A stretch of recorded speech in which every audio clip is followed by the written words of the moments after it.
Olá, moçadinha do sexto ano, tudo bem com vocês? Bora lá para mais uma aula nossa de história, viu? Compreender a história é compreender o ser humano, é compreender a nossa vida, é compreender as nossas ações e os nossos pensamentos e toda essa construção que nós fizemos por aí. Lembrando que você vai utilizar nessa aula o livro didático, tá? Nosso livro didático. Então, você vai pegar o livro didático aí na página 98, tá? Na página 98, e nós vamos falar um pouquinho da cultura, nós vamos falar um pouquinho da cultura e da religião, né? Então, seguindo aí, a cultura, a religião teve sempre um grande papel, ainda tem um grande papel, um papel importante na vida dos seres humanos, de nós seres humanos, né? A religião, ela ajuda a compreendermos melhor os nossos sentimentos, os nossos pensamentos, independente da religião que for, independente do credo que você professe, tá bom? Então, lá no Antigo Egito, eles professavam uma religião politeísta. O que era? Uma religião onde eles adotavam, né, ou acreditavam em vários deuses. Como assim vários deuses? Em deuses diferentes, né? Deuses meio metamorfos, metade homem, metade animais, mas acreditavam. Então essa era a crença do povo egípcio, né, do povo mesopotâmico durante muito tempo. Hoje a grande maioria das religiões existentes no mundo são religiões monoteístas, né, que acreditam em um Deus único. É claro que existem religiões politeístas e nós devemos respeitar toda e qualquer religião, né? Então, os deuses dos templos, né? Geralmente cada cidade tinha um deus principal, né? Geralmente cada cidade tinha um deus padroeiro, né? Aquele que guardava, que protegia a cidade, né? Por exemplo, o templo de Karnak era dedicado à principal divindade egípcia, Amon-Ra, o deus do sol, cultuado em todo o Egito, a quem era dedicada as conquistas militares, né?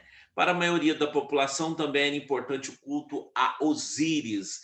O culto a Osíris era o deus dos mortos, o deus da ressurreição.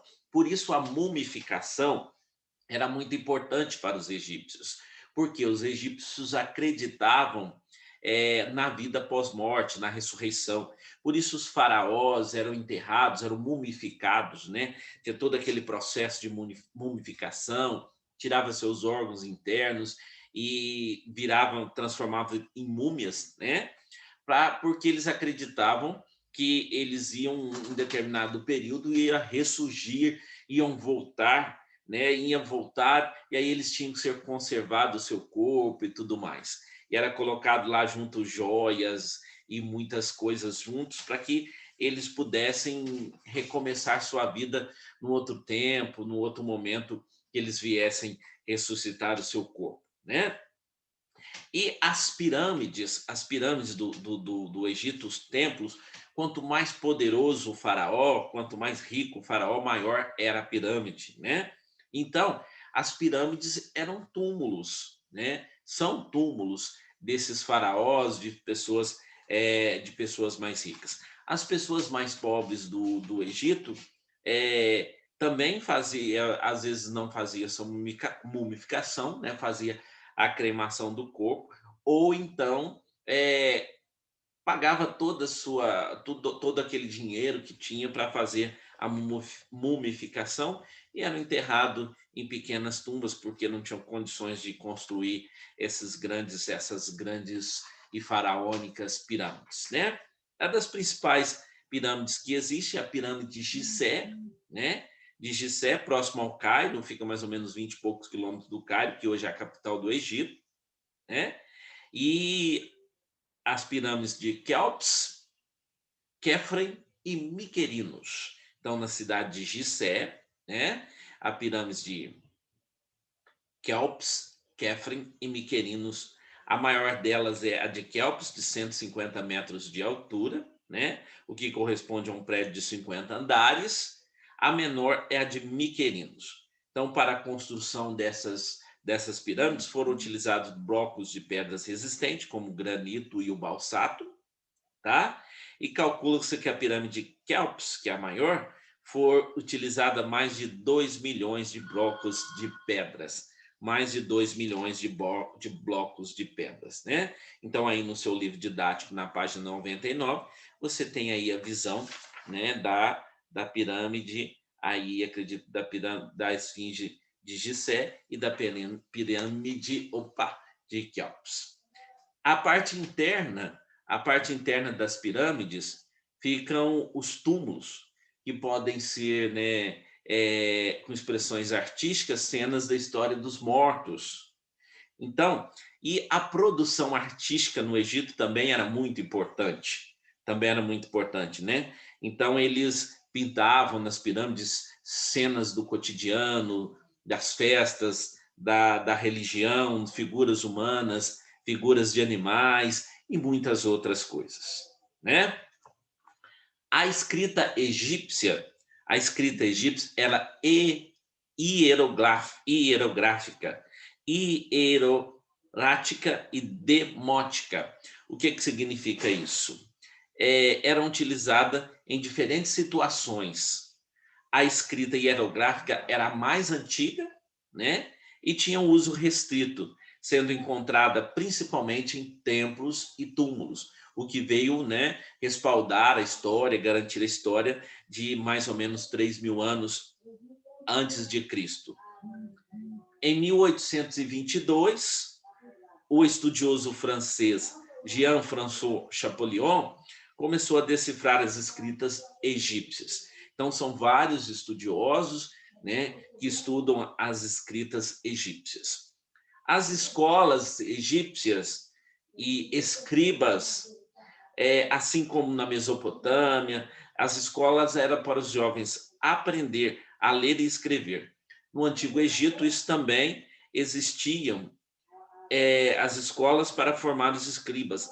Além da leitura, esses jovens estudavam matemática, astronomia e se dedicavam a registrar os textos em diferentes materiais, em placas de pedra, tecidos, gesso e no famoso papiro, que é feito de uma planta que nasce aos arredores do rio Nilo, né? Que é o principal rio aí do Antigo Egito. Então, por volta de 3.000 anos antes de Cristo, os egípcios usavam o papiro para registrar sua escrita, e a palavra papiro deu origem ao papel, né? Ao papel que nós temos hoje, que nós bem conhecemos e que nós usamos bastante. No entanto, o papel é uma invenção chinesa, muito diferente do papiro, tá bom? O vestígio mais antigo do papel é do século II antes de Cristo. A invenção chinesa se difundiu pelo mundo, né? Se difundiu pelo mundo, sempre sendo amplamente utilizada até nos dias de hoje. No século XX, foram criados suportes para escrita, como computadores, celulares, e esses suportes promovem uma revolução na maneira de ler e de escrever e de estudar, como nós estamos fazendo, né? Se nós não tivéssemos aí a rede mundial dos computadores, os celulares, os computadores, nós não estaríamos estudando agora, né? Então, só recapitulando aí, terminando essa parte da história do Egito, né? Você vai pesquisar as suas atividades na página 98 a 102 e vai responder a atividade 4 da página 107, tá? Atividade 4 da página 107.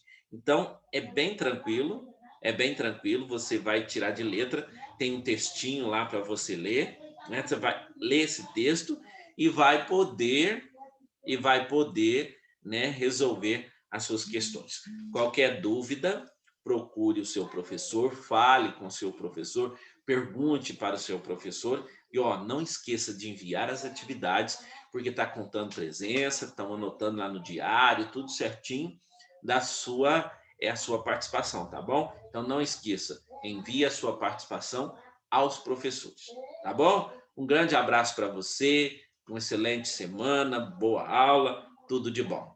Até a nossa próxima aula. E lembrando que esse material foi organizado pela professora Jusilene, né? A organização das aulas, pesquisa aqui no livro, pela professora Jusilene, e a narração é minha, professor Hernani Freitas.